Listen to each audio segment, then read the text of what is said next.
Briony tells them that the Tullys, the most powerful rival family in the March Kingdoms, have been entertaining agents of Sulepis, the Autarch of Xis, the malevolent southern god-king whose goal seems to be to conquer the whole of the northern continent as he has already enslaved the south. We have already seen him and his apparent madness in his treatment of Kinnerton, an innocent temple novice whom he has declared his newest wife and moved into the harem called the Seclusion. Strangely, though, the only attention she receives there is a kind of religious instruction and a series of disturbing potions the priests force her to drink. Back in the northern continent, things get worse. Ferris Vanson and his troop find themselves lured onto the wrong side of the Shadowline.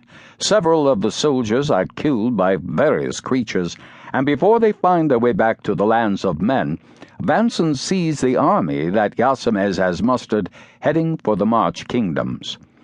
Matt Tinwright, a Southmarch poet down on his luck, is asked to write a letter to the Eden family on behalf of an apparently simple-minded potboy named Gil. A chore Tinwright thinks of as easy money instead gets him arrested and brought in front of Briony, accused of treason. Princess Briony takes pity on Tinwright and frees him, even allowing him to stay in the household as a poet. Of all the troubled folk in Southmarch Castle, Tinwright alone seems to have found some luck. The Car destroy Candlerstown, and Princess Briony decides Southmarch must send an army to halt the ferry's advance.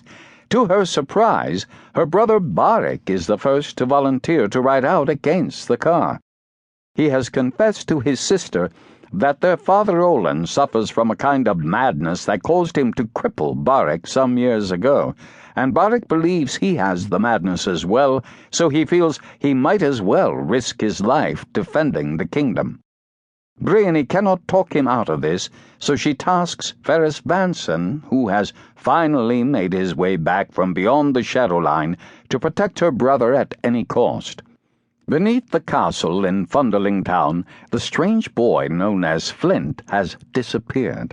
With the help of one of the tiny roof-toppers, Chert tracks him down in the mysterious sacred place beneath even their subterranean city, the holy depths known as the Mysteries.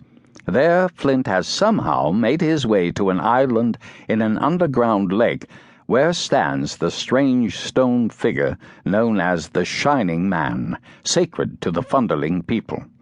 Chert brings the boy home.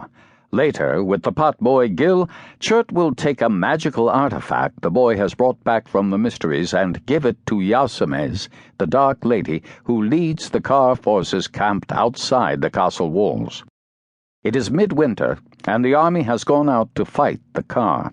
Briony is taunted in public by Hendon Tully with her family's failings, and she loses her head so badly that she challenges him to a duel. When he refuses to fight her, she is humiliated in front of the court, many of whom already feel she is too young and unstable, and too female to rule Southmarch.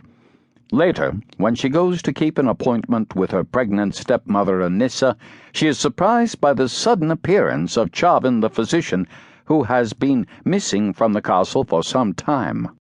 Back on the southern continent, Kinnerton, the reluctant bride of the Autarch, escapes the royal palace of Xis and manages to talk her way onto a ship bound for the northern continent. Meanwhile, the Car proved too powerful and too tricky for the Southmarch armies. Prince Barrick and the rest are badly defeated. Barrick himself is almost killed by a giant, but Yasamez spares his life. After a short while alone with him, she sends him away, and he rides toward the Shadowline in a kind of trance. Ferris Vanson sees him, and when he cannot stop or hinder the confused prince, Vanson goes with Barrick to protect him, as Princess Briony had begged him to do. Meanwhile, Briony's meeting with her stepmother turns horrifying when Anissa's maid proves to be Kendrick's murderer, and again uses a magical stone to turn herself into a demonic creature bent on murdering Briony as well.